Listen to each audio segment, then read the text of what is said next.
मिर्ची लग गई। ओ मर गई रामू।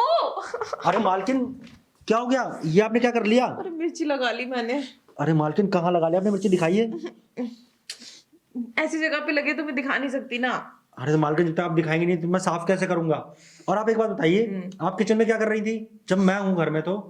अरे मुझे लगा तुम सो रहे हो और मैं ना तुम्हें परेशान नहीं करना चाहती थी। अरे मालकिन, आप जगा देती ना। अब देखिए आपने मिर्ची कहाँ लगा ली। अरे मालकिन, हमें तो समझ में नहीं आती है कि आप किचन में काम कैसे करती हैं। जब हम थे तो आपको करने की क्या जरूरत थी? अब देखिए मिर्ची लगा लिया आपने, और आपने ये मिर्ची वहां पे लगा कैसे ली? आखिर ऐसा क्या कर रही थी आप जो आपने वहां मिर्ची लगा ली? और मेरे को समझ में एक बात और नहीं आ रही है, कहीं ऐसा तो नहीं है कि साहब घर पे नहीं रहते हैं? कई कई दिन तो साहब बाहर रहते हैं। कहीं आपके वहाँ पे खुजली उजली मच रही होगी तो आप खुजाने लग गई होंगी, इसलिए आपने मिर्ची वाले हाथ वहाँ पे लगा लिए। अब बताइए, अब ऐसी जगह मिर्ची लगी है आपकी कि मैं साफ भी नहीं कर सकता। नहीं नहीं, साफ तो कर सकता हूँ अगर आप इजाज़त दे तो। मैं अपनी मर्जी से कुछ नहीं करना चाहता। अब आप ऐसे मिर्ची में तड़पती रहेंगी, दर्द के मारे सहलाती रहेंगी उसको, तो हमसे भी नहीं देखा जाएगा ना। आखिर आपके नौकर हैं, आप तनख्वाह देती है हमें, मालकिन है आप हमारी, तो हमारा तो फर्ज बनता है आपकी सेवा करना। अब आप ऐसे तड़पते हो, हम आपको देख तो नहीं सकते। अब आप ही बताइए क्या करें अब हम? अरे मैं क्या बोलूं रामू, तुम्हारे साहब है ना वैसे भी काफी काफी दिन तक घर नहीं आते तो मुझे खुजली हो गई। अब वैसे भी क्या करूं, कुएं में इतना पानी जमा हो जाता है ना, कोई पानी निकालने वाला ही नहीं है। तो मैं क्या कर सकती हूँ, मैं खुद ही मजबूर हो जाती हूँ। और वैसे भी, और मुझे क्या पता था कि मिर्ची का हाथ उसमें लग जाएगा। और तुम कैसे साफ कर सकते हो यार? तुम साफ करोगे तो फिर अगर मूड बन गया तो फिर उसके बाद तो तुमको कुछ करना पड़ेगा। अगर तुमने कुछ किया फिर साहब को पता लग जाएगा, और साहब को पता चला तो फिर तुम्हें पता है ना बहुत बवाल हो जाएगा। और तुम्हारे साहब ने तो सीधा मुझसे बोला है कि जिस भी दिन मैंने तुम्हें कुछ गलत करते देख लिया ना तो तुम सोच लेना। तो इसलिए मुझे डर लगता है। समझ रहे हो ना रामू तुम? अरे मैम साहब, आप हमें कहिए ना, हम किस लिए हैं आपके घर में? कितना पानी भर गया हम निकाल देंगे ना। वैसे पानी तो मैम साहब बहुत ही भर गया होगा, ये 1 महीने से ऊपर हो गया ना साहब को घर पे आए हुए। आते ही नहीं है साहब तो घर पे।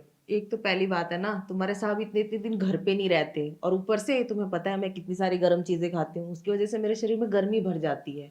अब मैं भी चाहती हूँ कोई ना कोई गर्मी निकाले। अब तुम्हारे साहब कहते हैं कभी मैंने किसी के साथ देख लिया तो मेरे से बुरा कोई नहीं होगा। अरे मैम साहब, देखिए मैं तो कहता हूँ आप ना मुझे कहिए, मैं निकालता हूँ आपकी गर्मी।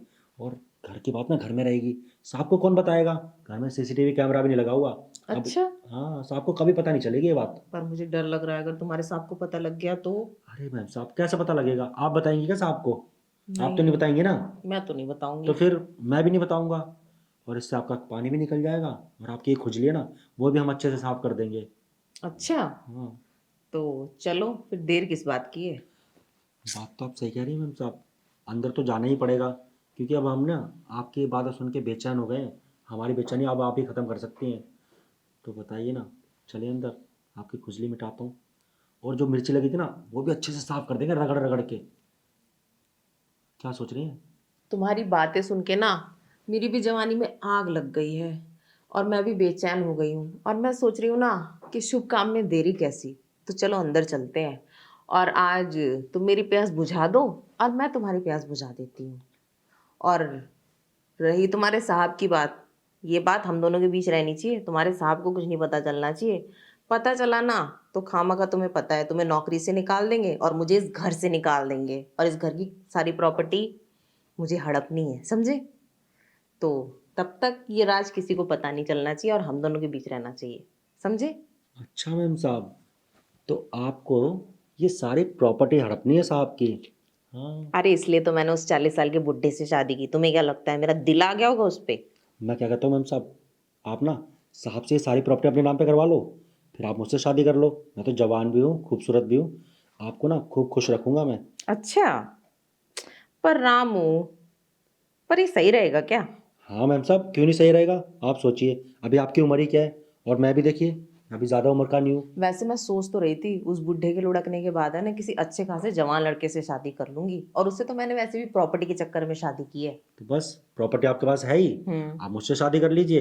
एक जवान लौंडा मिल जाएगा आपको, आपका मन खुश करने के लिए। और फिर आपको ना ये मिर्ची वाले हाथ इधर उधर लगाने की जरूरत भी नहीं पड़ेगी। वैसे तुम बात तो सही कह रहे हो, पर तब तक हम अपना कुछ प्रोग्राम शुरू करें। हाँ मैम साहब, कर लेते ना प्रोग्राम शुरू। इससे हम्म। आपको मेरे बारे में भी पता लग जाएगा कि मैं कैसा हूँ। इससे पहले कि वो बुढ़ा खड़ूस आ जाए, ठीक है, इससे पहले हम लोग अपना प्रोग्राम चालू कर लेते हैं, चले? हाँ मैम साहब चलते हैं। चलो।